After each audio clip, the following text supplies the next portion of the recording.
During my time with the minister, I asked her about issues around Indigenous identity fraud, in particular, some high-profile cases of businesses that were on the federal government's Indigenous business list and then were removed from that list. In particular, Dalian and Canadian Healthcare Agency, organizations that got over $100 million each in government contracts. I'd like to ask all of our witnesses if they can comment on how the federal government should deal with these kinds of instances of abuse. Should there be penalties? Should there be stronger penalties around misrepresentation of Indigenous identity or misrepresentation around joint ventures? What kinds of structures and penalties should there be to deter and to respond to these kinds of instances where a company is on the list benefiting from these types of programs and then is off the list and there's no explanation for why they were taken off the list? So I'll open it up to whoever wants to comment on this issue. Thank you for that question. I think that we need to deter this from happening. Indigenous people are also frustrated with the system. They're not seeing the opportunities. There's a big wall in front of the government, which means that we can't access government procurement. But on the other side of the wall, procurement is happening with actors that are not moving forward in the right way. There needs to be penalties for sure.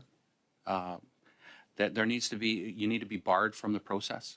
There's OSIC policies that deal with this, that includes up to and including barring for life access to this program.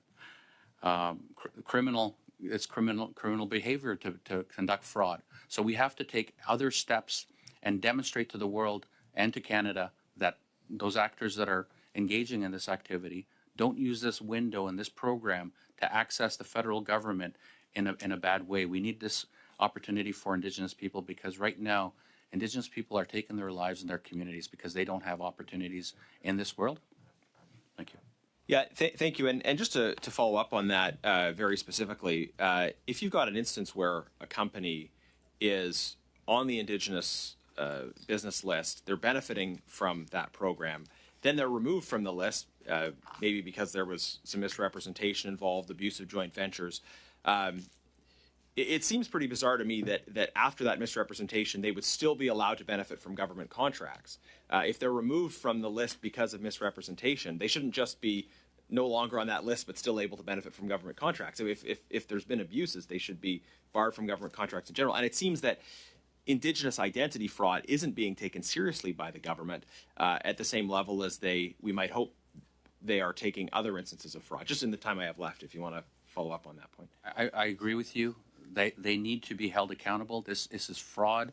This is criminal behavior, and you should be barred from doing any business with the government going forward.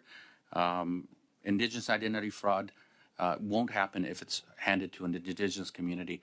Our network, 40 years we've been doing this. We've been assessing indigeneity, providing business loans, providing grants to 56,000 of them. So we know our community. We know the organizations that are bad actors. We can make good decisions. Thank you.